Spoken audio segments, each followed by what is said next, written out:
carilah jati dirimu di dalam dirimu yang sudah diwarisi oleh leluhur. Kalau jati diri kita hilang, kebangsaan kita juga hilang. Lamun kalah Nusantara, isun amukti palapa.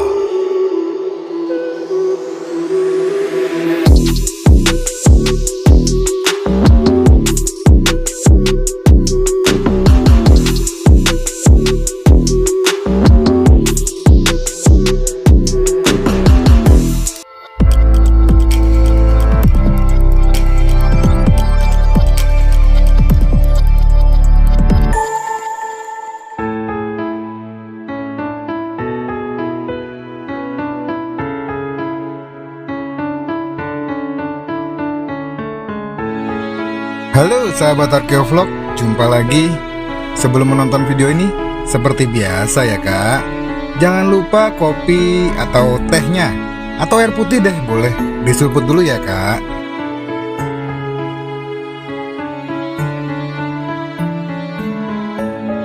Dalam episode ekspedisi penelusuran istana kuno, di akhir episode nanti saya ingin membuat kuis yang berisi pertanyaan-pertanyaan dari informasi yang ada di tiap-tiap episode.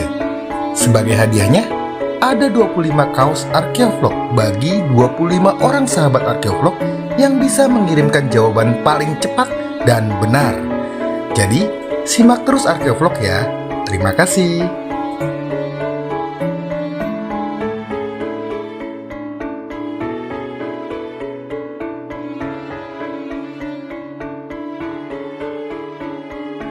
Ini ada di Pura Saraswati. Ini adalah salah satu bagian puranya dari purinya Ubud yang ada di sebelah selatan kita di jalan ini. Di sebelah sana itu ada puri Ubud. Nah, sementara ini adalah puranya. Ini kita mau masuk ke gapura utamanya. Cafe.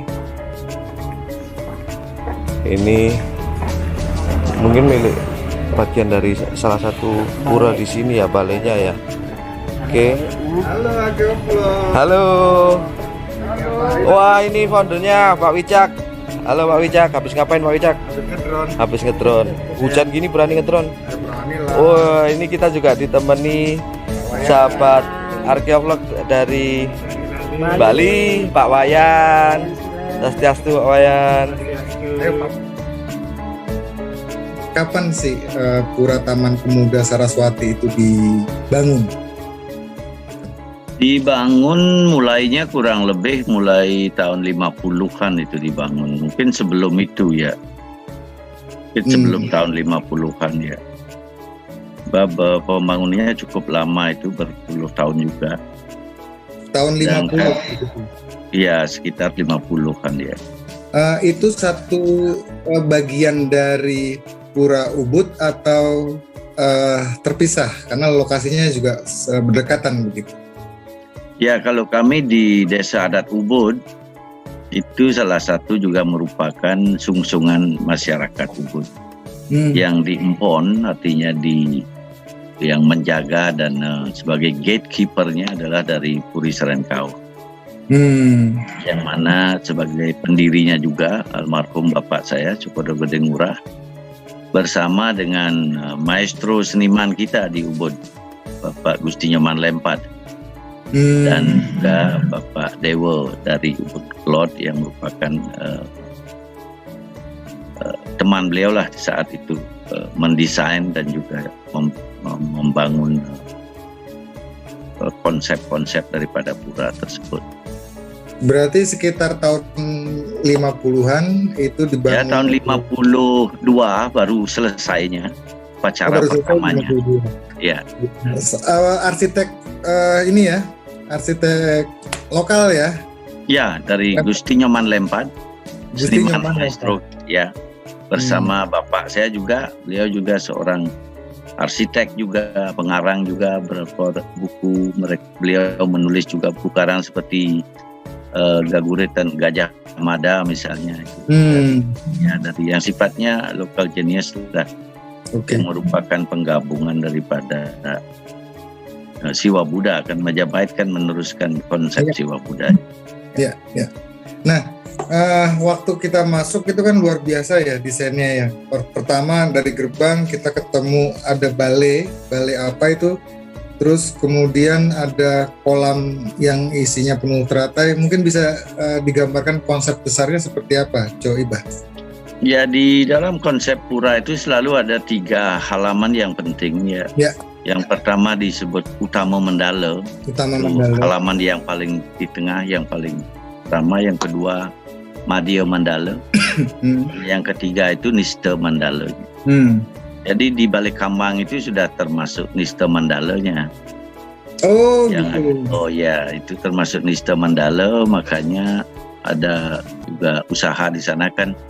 Karena di dalam konsep Nistha Mandala itu disebut masih disebut Kamaduta. Jadi masih ada sifat-sifat transaksi kemanusiaan, makanya bisa di ada tempat penjualan, juga ada restorannya di sana.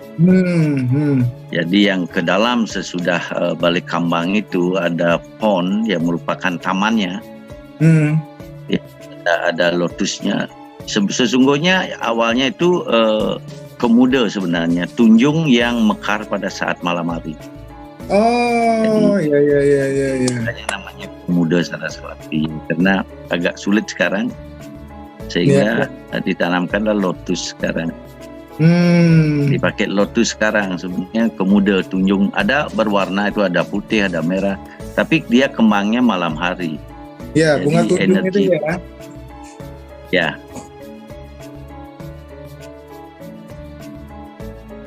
Lotus itu memiliki daun yang bulat dan tanpa potongan sama sekali. Nah, jika teman-teman melihat seperti ini adalah lotus. Kalau di Indonesia itu sering disebut dengan tanaman seroja. Nah, kalau water lily daunnya berbentuk oval dan memiliki potongan radial seperti ini. Nah, ini adalah water lily atau yang sering disebut teratai ya teman-teman. Nah, yang kedua, lotus daunnya bisa mengambang jauh di atas air seperti ini. Dia bisa berdiri tegak jauh di atas air. Nah, begini ya. Sedangkan water lily daunnya itu mengapung di atas air. Dia tidak bisa berdiri terlalu jauh dari air. Kemuda namanya. Jadi yang di tengah itu, di tempat tarian-tarian itu sudah termasuk Madhya Mandala. Jadi disebut juga Muka Duta namanya. Di mana orang-orang yang ingin mengadakan persembayangan di sanalah beristirahat dulu ya, menyatukan pikiran, pembersihan. Sudah itu baru di Utama Mandala, di mana semua pelinggih-pelinggih shrine-shrine itu ditempatkan. Jadi status dari pura itu sebenarnya termasuk juga Dangkayangan, karena didirikan oleh seorang yang berjiwa suci juga. Bapak saya yang kebanyakan profesi mereka di spiritual juga. Jadi sifatnya Dangkayangan. Fungsinya sekarang sebagai persembahan kepada Sang Hyang Widiwasa, Tuhan Yang Maha Esa, melalui pelinggih-pelinggih itu sebagai simbol-simbol manifestasi daripada para hyang, para dewa. Dan juga ada di balai yang di utara itu adalah penempatan daripada pertimo, simbol-simbol dari leluhur kami yang mulai di Ubud. Jadi konsepnya kita mohon kepada Yang Maha Kuasa bersama para leluhur, karena beliau sudah secara niskala sudah meraga Dewa Yang ya, sudah setaraf lah ya energinya bersama para dewa. Dan di tengah itu disebut Padmanabha, yang tinggi itu. Yang tinggi di tengah Padmanabha itu adalah stana daripada kekuatan Trimurti di sana, yang terfokus pada akhirnya kepada Sang Yang Acintya. Yang pelinggi itu ya? Cok Ibu? Ya, yang ada emasnya itu seperti Prado ya. Ya, Nah, kayak itu Pak Mon. Singgasana itu. Ya, Ya. Singgasana itu Pak Mon. Sebelum ke sana, coba mohon izin agak mundur lagi ke tadi agak terburu-buru. Ya, tidak Itu apa-apa. kan masuk gerbang itu ada balai, itu balai apa Cak Iba? Sebelum kolam kan ada bangunan tinggi yang kita jalan lingkar itu, terus baru kolam. Iya, Baru iya. masuk pertama kali. Itu balai apa itu namanya? Coba. Itu balai pesanakan saja, tempat orang-orang istirahat di sana duduk-duduk sebelum. Ya, Jadi pesanakan istilahnya. orang sebaru masuk itu istirahat dulu di sana gitu. Ya, Kaji gitu metetapkan konsepnya. bahasa Bali ya. Pesanakan. Ya. Pesanakan. Selanjutnya itu setelah situ mempersiapkan diri ya. Ya, kemudian persiapan untuk lewat masuk ke jembatan itu Utama ya. Mandala. Ya, Lewat jembatan itu masuk ke Madya itu ya. ya, Madya Mandala. Madya Mandala. Nah, ketemu sama kura-kura ya bener ya, coba itu. Atau apa itu? Dengan Yang mana? naga. Yang dekat panggung sampainya ya. Yang ini kan Ada di besar. sana kan ada kurma juga. Bedawang baru lewat jembatan itu sampai di ujungnya ada bedawang itu. Terus ada bedawang naga. itu apa, coba? Bedawang itu Terus apa? ada naga. Nah ya, Kura-kura ya. sebelum Kalau bedawang itu apa sih sebenarnya, coba? bedawang itu sebenarnya dasar daripada bumi ini yang disebutkan sebagai kurma. Kurma, ya, penyu tuh. Penyu. penyu. Iya. Karena penyu dan kura-kura beda loh Mas. Satu Oh, air gitu ya? luar, satu air laut. Iya. Kurma itu terkait juga dengan tatwa ya, dengan pemutaran Mandaragiri. Jadi dari referensi Mahabharata juga dari. Oh, berarti Samudra Mantana pengadukan. Ya, pemutaran kolam Mandaragiri. susu. Ya, Samudra Susu ya. Ya, Mantana itu bicaraan itu. Ya, Wisnu menjelma menjadi kurma untuk menyanggap bumi itu supaya bisa diputar itu loh. Oke. Naga berarti- itu sebagai talinya. Ya, naga itu sebagai besuki talinya. itu ya. Naga besuki itu yang diputar untuk ke Ya, itu. pencarian amerta itu. Oke. Ya, Nah, ya betul. di jembatan itu ada pasukan pengawal ya, arca-arca Ya. pengawal itu ya. Iya, Terus kemudian ternyata ada penyu atau bedawang. bedawang ya.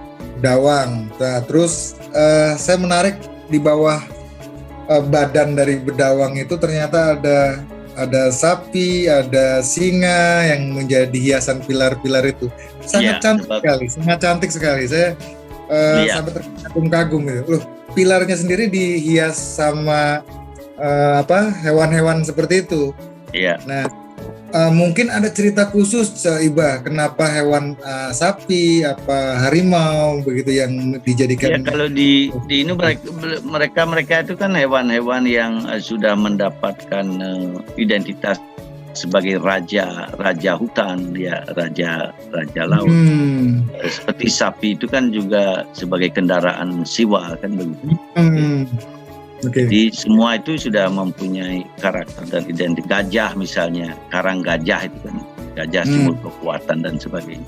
Semua itu ada filosofinya sesungguhnya di dalam penataan itu, sehingga sekaligus menjadi kreativitas seni yang diinspirasi oleh filosofi. Kan ini hebatnya leluhur kita. Dan fungsinya juga dikombinasi sesuai dengan sifat dan fungsi daripada balai-balai itu sendiri. Betul, coba karena anak-anak muda ini seperti saya masih muda ini kan nggak tahu itu, coba makanya pengen tahu. Ya, betul ya. Konsep leluhur ya yang terrepresentasikan di arsitektur seperti Pura Taman Kemuda Saraswati yang luar biasa ini begitu. Setelah bedawang, kemudian ada itu ternyata ada trap ya, bedawang itu lebih tinggi begitu ya, trap. Ya. Jadi trapnya ada tiga tingkat gitu ya. 3 tahap ya, Nista, Madya, Utama. Jadi selain ada pembatas, juga dia dibedakan dengan level ketinggian yang berbeda, begitu. Iya, Ya. Konsep gunung kembali lagi ya. Konsep dari gunung. Nah, terus yang menarik kan ada Kori Agung yang bagian tengah, terus kemudian ada pintu di kanan kiri atau barat timur ya, barat timur. Ya. Yang menarik, coba ada kala atau boma yang sedang menggigit entah tali entah ranting. Ya, pepatran itu ya. Ya, bomanya yang memegang pepatran itu artinya pohon-pohonan itu.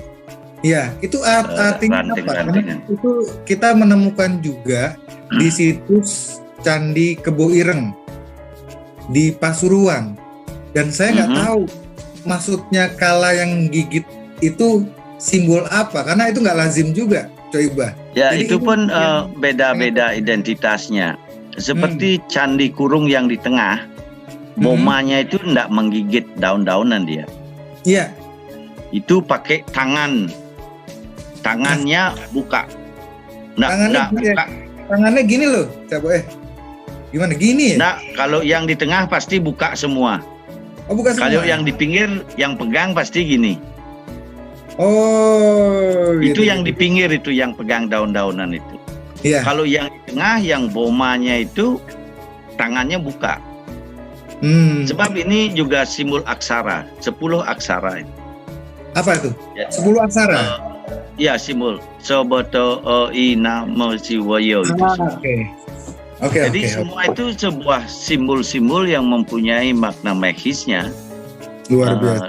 Sesudah diupacarai, itu baru dia hidup. Jadi boma itu sebagai simbol pensucian, juga sebagai simbol keabadian. Karena boma itu juga merupakan manifestasi daripada kala. Kala itu waktu. Yeah. Hanya waktu yang abadi dan tidak pernah mundur. Yeah. Okay. Nah, maka itu kita melewati waktu itu. Kita melewati di bawah waktu. Dan yang di tengah fungsinya khusus untuk yang bersifat suci. Jadi bila mana simbol-simbol para dewa, dewi, kalau keluar pura itu misalnya melasti dan sebagainya, keluarnya dari candi yang di tengah. Kalau orang yang lagi datang untuk mengadakan persembahan, masuk keluarnya dari samping, bukan dari tengah. Gitu. Oke, mohon izin Pak Ubay.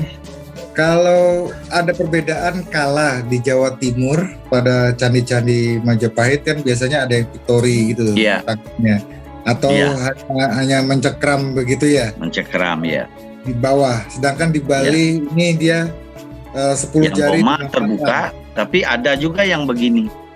Itu tergantung tempatnya. Oh, jadi tergantung tempatnya. Tempatnya dan fungsinya gitu. Jadi semua simbol-simbol itu mengidentifikasikan sifat, fungsi dan manfaat sesuai dengan tempat, nama dan rupa. Jadi ada konsep namo, rupa, guna, sakti itu. Nama, rupanya, gunanya apa, ini terkait dengan saktinya siapa. Nah, etika-etika ini yang perlu anak-anak muda juga pahami, sebab sekarang terjadi banyak sekali inovasi-inovasi yang kadang-kadang tidak memahami etika-etika penempatan daripada simbol-simbol itu. Gitu. Betul sekali. Sekali. Semoga semoga diskusi ini bisa mencerahkan generasi muda gitu, Coy. Penting ini, penting. Sebab salah menempatkan itulah yang menimbulkan konflik. Itu yang menimbulkan permasalahan. Oke. Nah, kembali lagi tadi yang kala yang menarik. Ini saya eskavasi tahun 2020 dan menemukan di situs Kebo Ireng itu kala yang masih di bawah tanah dan posisinya menggigit. Iya. Saya cari di literatur tuh nggak ada gitu kayak begitu. Dan saya temukan itu di Pura Pemuda Saraswati. Mungkin Coiba itu paham kenapa kok ini, dan itu mungkin bisa menjawab pertanyaan saya terhadap temuan. Ya, kalau itu kan simbol kehidupan. Kala itu kan tidak pernah berhenti dia. Yang bukit itu kan sebuah pattern of life. Jadi pepatran istilahnya. Ya, ada ukir-ukirannya seperti dedaunan. Jadi kehidupan kita itu terus dimakan sangkala setiap saat. Ya. Maka itu masuk akal juga di luar negeri. Time is money ya, jangan buang-buang waktu. Sebab tidak bisa kembali lagi. Ya. Jadi itu simbol daripada yang menggigit sebuah pepatran itu, pattern ya, pattern yang digigit itu. Jadi yang sifatnya boma, yang di samping dengan tangan begini, taringnya pasti lancip dia. Itu namanya, ya itu bukan boma, itu sai namanya dipilih. Sai itu menyesuaikan, agak ke singa, agak ke boma, agak ke macan gitu sai. Ya jadi kombinasi daripada elemen-elemen binatang itu. Siap. Nah, menarik ya. Jadi ternyata banyak sekali budaya kita, banyak sekali budaya simbol yang memang sangat itu. Ya. Memang itu yang simbol sebagai media jembatan untuk mencapai sebuah tujuan kan. Ya, betul. Nah, terus ada 3 pintu, ada Pori Agung dan pintu barat dan pintu timur. Apakah ada ini tentu kalau logikanya pintu bagian tengah pintu utama. Tapi apakah yang kanan kiri sebenarnya fungsinya seperti apa sih kalau dalam pura? Itu untuk para pemedap, para yang mengadakan persembahyangan keluar masuknya dari samping, enggak dari tengah. Oke, yang kalau dari tengah dari barat atau dari timur, Coibah? Iya, masuknya dari barat, keluarnya di timur. Oh, oke. Masuknya dari barat, keluar dari timur. Oke. Ya. Itu jadi suatu ini ya, harus begitu ya? Masuk keluarnya tidak sebuah keharusan, itu tergantung daripada situasi bagaimana keramaiannya. Yang penting yang di tengah hendak dipakai untuk umum, khusus untuk upacara. Saya pikir kalau masuknya dari barat, keluarnya dari timur itu pradaksina. Gitu. Kalau masuknya dari timur, keluar dari barat, prasawya, begitu. Enggak? Atau gimana, Cak Iqbal? Cara jarum jam seperti bisa dianalogikan seperti itu. Kalau sekarang kita menganalogikan matahari terbit, ya masuknya dari timur, tenggelamnya di barat, kan gitu. Oh gitu. Oke. Nah, masuk akal juga itu kalau kita mengikuti konteks sistem perputaran Purwodaksina ya dari barat ya putarnya ke kanan kan. Ya. Putarnya ke kanan ya. Nah, terus kita kemarin saya masuk dari pintu barat dan ketemu ada beberapa balai-balai. Terutama saya agak tertarik dengan 3 balai besar yang ada di utara itu. Itu apa aja sih? Itu fungsinya untuk apa aja sih, Coibah? Kalau boleh tahu itu. Yang baru masuk yang di sebelah kanan yang agak rendah sedikit itu balai pesanekan juga di sana. Duduk sebelum. Duduk. Ya, biasanya para pendeta dan orang-orang para tetua-tetua kita kalau di sana duduk. Yang di sebelah utaranya balai pengaruman namanya. Pengaruman atau piasan ya, itu fungsinya sebelum kita upacarai para simul-simul yang kita simpan di sana, kita bersihkan dan hiasi di sana dulu sebelum naik ke masing-masing pelinggihnya begitu. Oke. Upacaranya di sana. Jadi biasanya kan melasti, sudah dihiasi, melasti itu ke tempat air suci, biasanya ke laut atau ke sumber mata air. Jadi fungsinya male asti. Male itu kekotoran, asti itu pembersihan.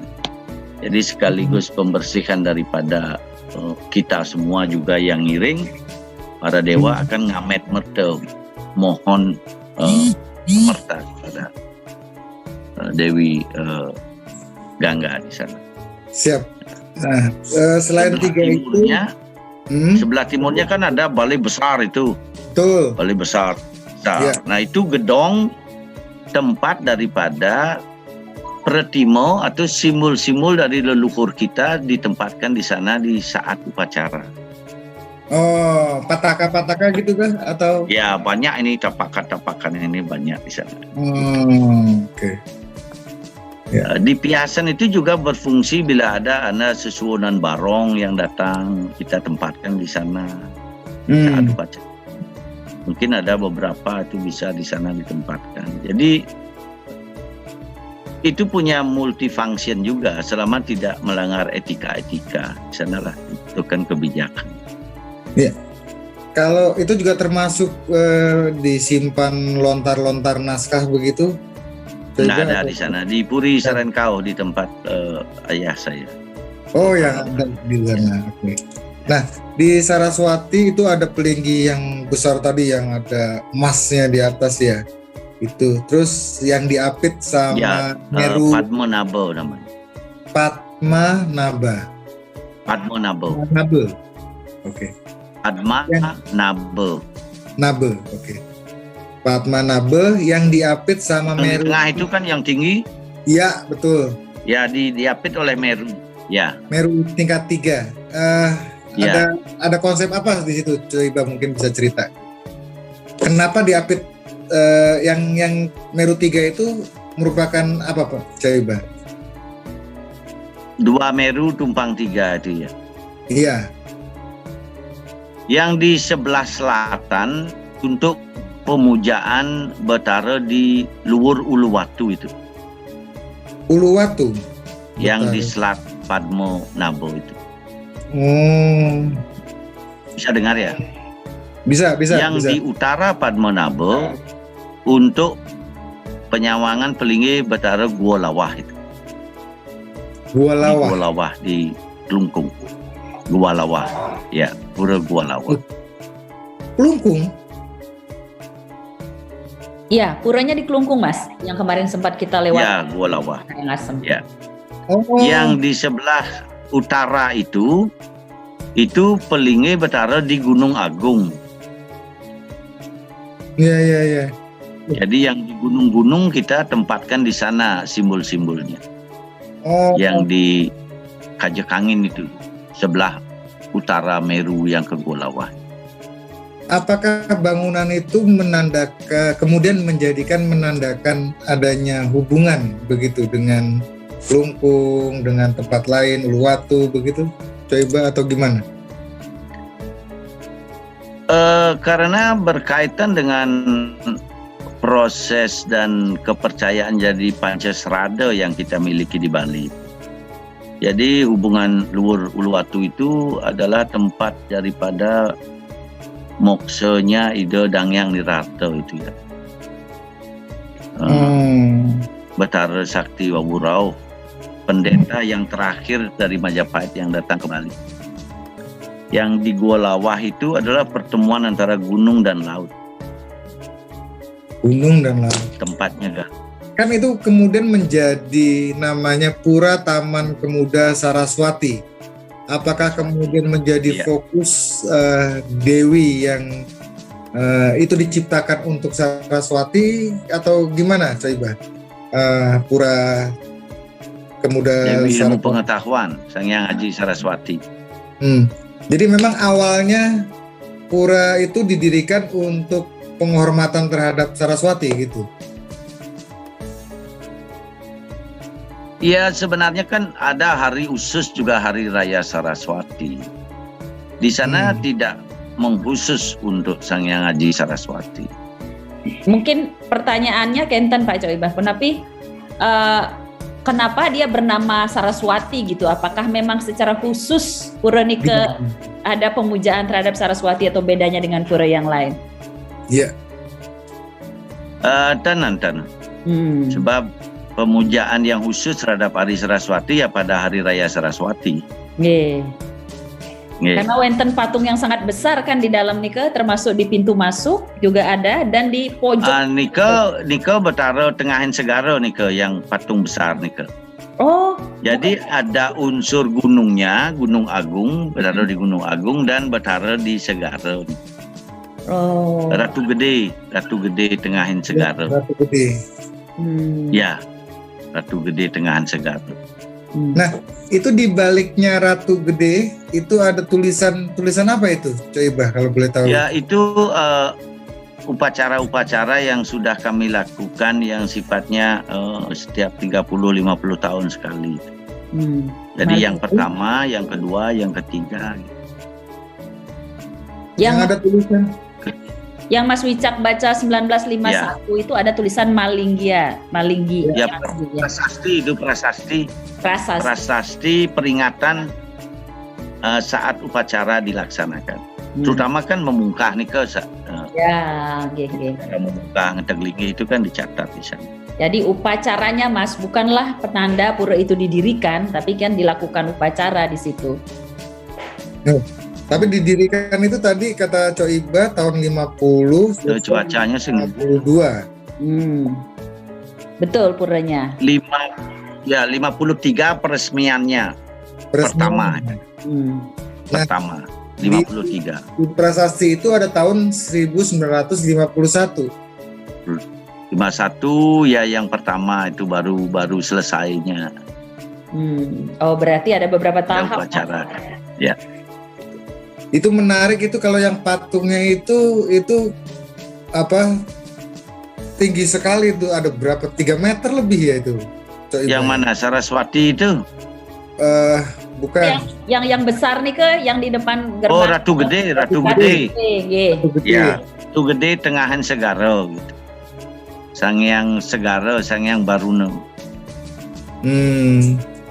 Ya patung Saraswati itu, Dewi Saraswati itu baru yang itu. Yang Ratu Gede gaya-gayanya kayak gaya primitif gitu begitu. Ceritanya gimana sih tentang Ratu Gede itu, coba kalau boleh tahu? Ya laut itu kan sumber merta dan sumber penyakit juga dari laut, kepercayaan kita. Jadi semuanya diolah di laut.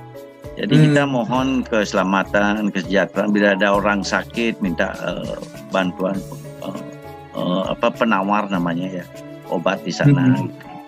Jadi makanya ditempatkan di selatan. Jadi konsep gunung Ulu Teben namanya. Gunungnya Ulu di sebelah timur laut, Gunung Agung. Jadi Ratu Gede di selatan. Dan ada balai lagi satu di sebelah belakangnya itu ada balai Peslang namanya. Balai Peslang yang di sebelah selatan itu, timur laut. Jadi itu fungsinya juga untuk upacara-upacara besar saja. Ya. Oke, luar biasa Pura Taman Pemuda Saraswati ini, coba sangat kaya relief, sangat kaya makna ya, sangat kaya simbol. Yang sebenarnya kita juga yang generasi muda ini harus tahu sebenarnya gitu, pengen mengupas satu-satu begitu. Ini apa? Ini maksudnya apa? Ini maksudnya apa? Jadi cerewet gitu loh, Coiba, mohon maaf. Ya penting itu, sebab salah menganalisis simbol bisa berantakan ya. Kita kan manusia, simbol kan sebagai media awal dari manusia untuk mengadakan komunikasi. Ya, simbol-simbol itu bagian daripada kehidupan keseharian kita. Tidak hanya di ritual saja, di negara pun simbol ya. Organisasi pakai simbol. How to become one with the symbol, kan proses ini yang penting. Betul. Makanya mohon maaf tadi saya nanyanya, ini apa Coiba? Ini apa Coiba? Ini apa Coiba? Karena semuanya pengen tahu begitu. Ya, saya senang ditanya. Kalau saya nggak tahu, saya belajar jadinya ya. Sebab saya banyak angkat, saya banyak arahkan muda-muda sekarang juga untuk memaknai simbol-simbol, terutama di upacara di Bali itu. Ya, semua itu prawerti marga. Jadi yang didirikan oleh orang tua kami, Pura Taman Pemuda Saraswati ini adalah apresiasi daripada berkah yang telah kami terima dengan meningkatkan serada bakti melalui pembuatan pelinggih-pelinggih beliau. Itu sebenarnya fungsi untuk anak-anak biar ingat sejarah Ubud. Iya. Jadi kemarin saya diundang ke Ubud sama Pak Ari Dwipayana. Sayangnya nggak sempat ketemu Coiba kalau ketemu Coiba mungkin saya, ini apa Coiba? Bisa nginap kamu di sini nanti, bisa sampai all night nanti ngobrol itu. Iya. Saya pas ada di Karangasem waktu itu. Oh alah. Mungkin kalau pas kemarin ada Coiba mungkin seru itu. Iya, besok-besok mampir lagi sebab banyak sekali yang perlu kita Iya. refresh lagi mengenai makna dan fungsi simbol-simbol. Betul. Jadi sekarang memang kita perlu mengetahui simbol-simbol itu supaya generasi muda juga tahu ini loh maknanya ini, dan ternyata sangat dalam sekali dan sangat adiluhung gitu Coiba. Luar biasa kita kayanya dengan budaya simbol-simbol. Iya. Terima kasih sementara ini penjelasannya. Mungkin lain kali. Mari Wicaksono ya. Ya, saya senang bertemu walaupun melalui Ubud gitu Zoom, ya, Mbak Teguh ya. Ya, nanti pasti ada kesempatan lagi. Kemarin tuh cuma terbatas sekali waktu, terus kita hujan deras selama Iya, hujan waktu itu. jadi nggak bisa kemana-mana. Sudah tidak ada lagi yang ditanya, Mas? Sudah sementara, sebenarnya masih banyak sih, cuma kan ambil nunjuk-nunjuk saya lebih senangnya gitu. Lain kali. Lain kali nanti ke Ubud lagi kayaknya ya. Iya, sementara Hampir ini nginap 2 hari baru rame. sementara ini sudah menjawab penasaran saya, Coiba. Terima kasih sekali terhadap kekaguman saya terhadap Puri Taman Pemuda Saraswati yang luar biasa. Luar biasa. Bung Karno kan dapat. Terakhir Niki, Tiodalannya kapan? Bung Karno ke sana juga. Mampir Bung Karno zaman Bung Karno. Iya. Saya bisa bayangkan itu luar biasa Saraswati. Iya. Terima kasih ya. Mungkin terakhir Mas Wicak, kita minta pesan nih dari Coiba terhadap generasi muda kaitan nilai-nilai apa ya yang anak-anak muda mesti teladani lah dari apa yang leluhur kita lakukan. Ya, carilah jati dirimu di dalam dirimu yang sudah diwarisi oleh leluhur. Kalau jati diri kita hilang, kebangsaan kita juga hilang. Jadi kita sudah diwarisi dengan kekayaan yang luar biasa. Dalam kali makna simbol-simbol yang telah diwariskan untuk mempersatukan NKRI. Tuh dapat tuh Mas. Luar biasa. Tuh. Iya. Ini saya merinding ini loh, Ini merinding loh. Iya. Itu rasanya pas banget dengan Arkeovlog itu, dengan lagu Indonesia Raya dan Jati Diri Bangsa. Iya. Saya juga merinding tadi pas Coiba bicara tentang itu ya. Bisa match gitu ya dengan apa yang Mas cari sebenarnya. Betul sekali Mas Teguh. Itu yang saya harapkan, itu yang ada dalam pikiran dan hati saya. Ya, luar biasa. Matur suwun semua. Benyang-benyangan mudah-mudahan bisa bertemu langsung ya. Simpang paling mereka. Matur suwun semua sareng kami. Matur suwun semua. Ya. Sampai di sini dulu ya. Tunggu episode Arkeovlog berikutnya. Semoga bermanfaat. Wassalamualaikum warahmatullahi wabarakatuh. Salam budaya, salam kebajikan, rahayu.